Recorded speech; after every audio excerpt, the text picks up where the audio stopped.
Bonjour, les musulmans disent qu'on les stigmatise, c'est-à-dire que j'explique que 97% des terroristes en France ou sur Terre sont d'origine arabe, de parents arabes. Et donc, vous me direz, là je suis raciste, il ne faut pas faire de généralité. Je suis d'accord. Si vous prenez l'Égypte avec plusieurs attentats par mois, là-bas, le voile intégral, ils l'ont supprimé pour qu'on voit le visage des femmes et voir si elles portent des ceintures d'explosifs. Donc voilà, il y a la loi, il y a la religion, il y a la loi. Et là-bas, en Égypte, tout le monde soupçonne tout le monde, hein, et 100% d'Arabes soupçonnent 100% d'Arabes parce que ça peut être le frère, le cousin, la nièce qui va être terroriste. Donc, quand on nous traite de racistes en France, essaye d'aimer aussi les pays du Maghreb, hein, parce que bon, moi je sais où je suis né, j'aime beaucoup la France, t'as le droit d'aimer ton pays, il n'y a pas de souci dans les deux cas. La seule vérité, c'est une vieille dame qui m'a dit, c'est la faute au gouvernement. Donc toi, de toute façon, vous pensez que vous venez de lignée de seigneur, on passe.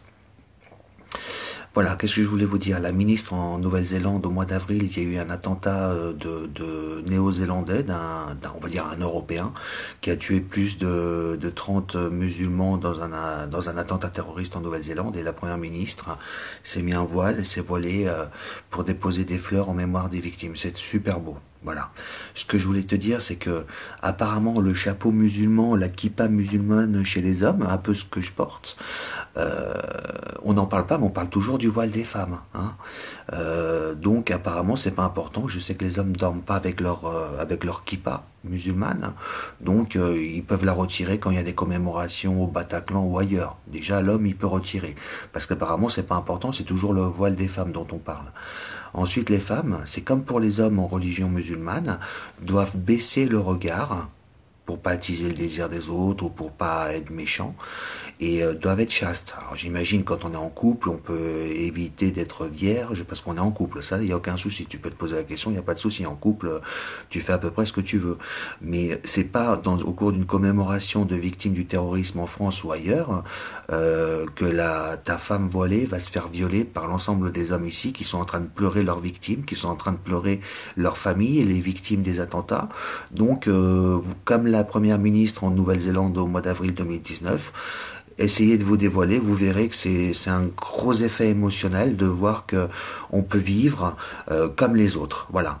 Intégrez-vous. Moi, je parle pas arabe. Un jour, peut-être que je l'apprendrai. Il n'y a pas de souci. J'ai eu des amis arabes. Voilà. J'ai des amis très bons.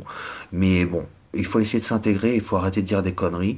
Il n'y a pas qu'avec la prière que tu vas être un bon musulman et que tu iras au paradis, comme pour les chrétiens ou les juifs. Hein. C'est pas comme ça que ça marche. Il faut s'intégrer, il faut respecter l'autre. L'autre, le respecter, c'est le recevoir chez soi. Alors je sais que malheureusement, il n'y a pas beaucoup de travail en France, mais ça c'est encore les gouvernements. Alors arrête de nous emmerder et essaye pour une fois, d'être émotionnel. En tout cas, l'homme, tu retires ton petit chapeau, tu dors pas avec. Ça, je me l'imagine. Donc ça doit pas être important, personne n'en parle. Voilà. Donc j'ai 50% de bonnes réponses chez toi.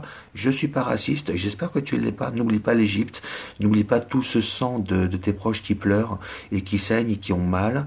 Et qu'en France, on vit pas si mal quand même. Hein. Allez, salut. J'aime vos enfants, j'aime tous les enfants.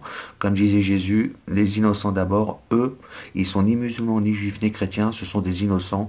Et selon comment vous les éduquez, ils deviennent bons, ils restent bons ou ils deviennent méchants après. Allez, au revoir. Merci.